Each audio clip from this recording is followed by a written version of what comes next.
Everybody, and welcome back to another video. Today I'm going to show you how you can fix social club in GTA 5 social club error code 0.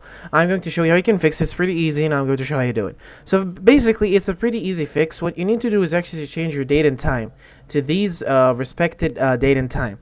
So I'll show you how you can access the date and time settings so you can change it. So you're going to go onto your date and time right here on the bottom right corner on the bottom right corner in your task manager, and then you're going to right click. Okay, now you're going to right click. Once you right click, you're going to click on something called adjust date and time, date/time.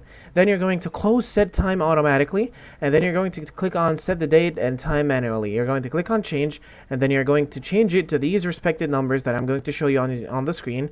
These, okay.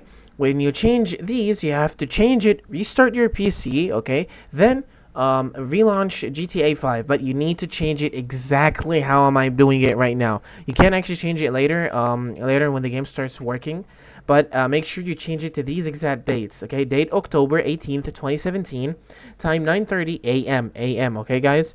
So yeah, if you follow these steps, GTA is going to work and no problems are going to happen at all. So yeah, guys, thank you so much for watching. Don't forget to like and subscribe, and I'll see you later.